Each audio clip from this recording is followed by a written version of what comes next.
Hi everyone. Welcome back to Raw Facts Official. I am back again with another video.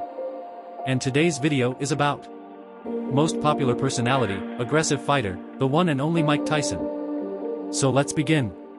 Michael Gerard Tyson was born into a Catholic family in Fort Greene, Brooklyn, New York City on June 30, 1966. He has an older brother named Rodney, born circa 1961, and an older sister named Denise, who died of a heart attack at age 24 in February 1990. Tyson's mother, born in Charlottesville, Virginia, was described as a promiscuous woman who might have been a prostitute. Tyson's biological father is listed as Purcell Tyson, a humble cab driver, who was from Jamaica, on his birth certificate, but the man Tyson had known as his father was a pimp named Jimmy Kirkpatrick. Kirkpatrick was from Greer Town, North Carolina, a predominantly black neighborhood that was annexed by the city of Charlotte, where he was one of the neighborhood's top baseball players.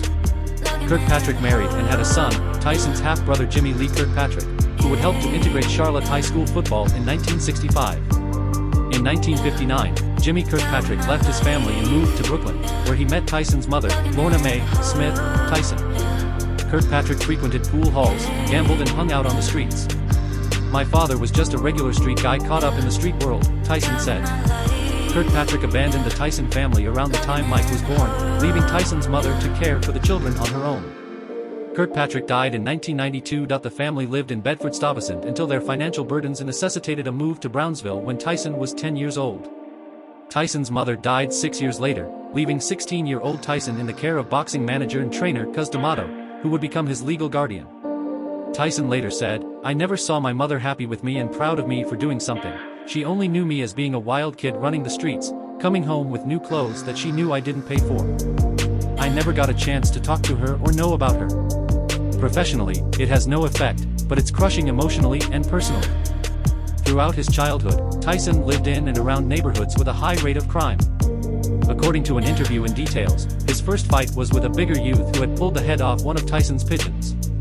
Tyson was repeatedly caught committing petty crimes and fighting those who ridiculed his high-pitched voice and lisp. By the age of 13, he had been arrested 38 times. He ended up at the Tryon School for Boys in Johnstown, New York.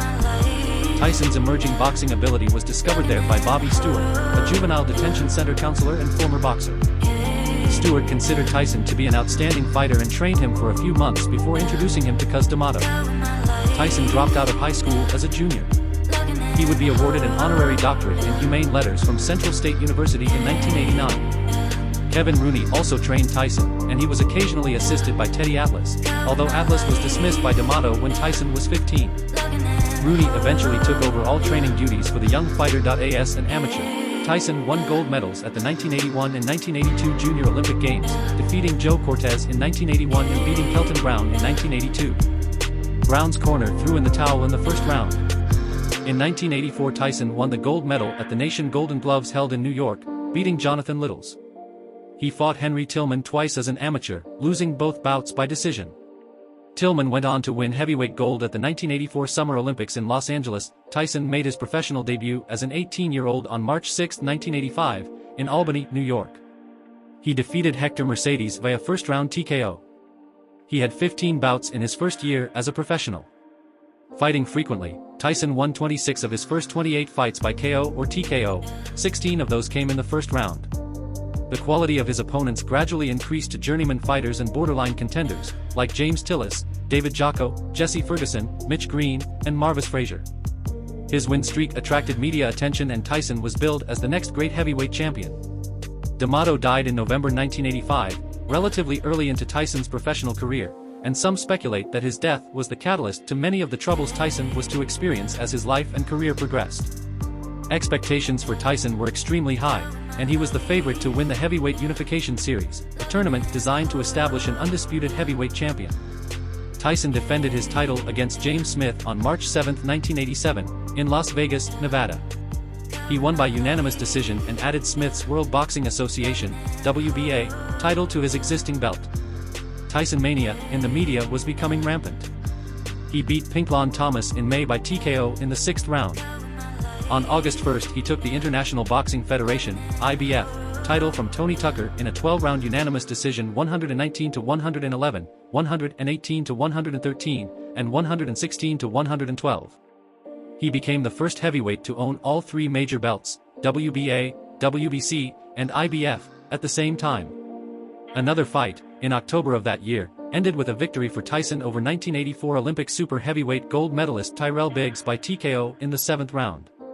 During this time, Tyson came to the attention of gaming company Nintendo. After witnessing one of Tyson's fights, Nintendo of America president Minoru Arakawa was impressed by the fighter's power and skill, prompting him to suggest Tyson be included in the upcoming Nintendo Entertainment System port of the Punch-Out! Arcade game. In 1987, Nintendo released Mike Tyson's Punch-Out!, which was well received and sold more than 1 million copies. Tyson was the Ring magazine's Fighter of the Year in 1986 and 1988. A 1998 ranking of the greatest heavyweights of all time by the Ring magazine placed Tyson at number 14 on the list. Despite criticism of facing underwhelming competition during his run as champion, Tyson's knockout power and intimidation factor made him the sport's most dynamic box office draw. According to Douglas Quenqua of the New York Times, the 1990s began with Mike Tyson, considered by many to be the last great heavyweight champion, losing his title to the little-known Buster Douglas. 7 years later, Mr. Tyson bit Evander Holyfield's ear in a heavyweight champion bout, hardly a proud moment for the sport. He is remembered for his attire of black trunks, black shoes with no socks, and a plain white towel fit around his neck in place of a traditional robe, as well as his habit of rapidly pacing the ring before the start of a fight. In his prime, Tyson rarely took a step back and had never been knocked down or seriously challenged.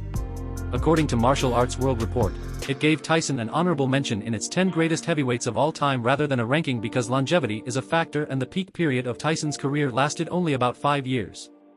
BoxRec currently ranks Tyson at number 13 among the greatest heavyweight boxers of all time.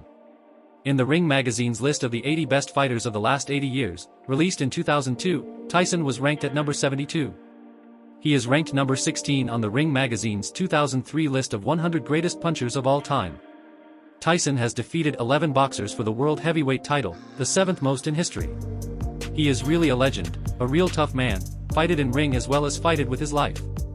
So, keep supporting real ones. Be blessed everyone.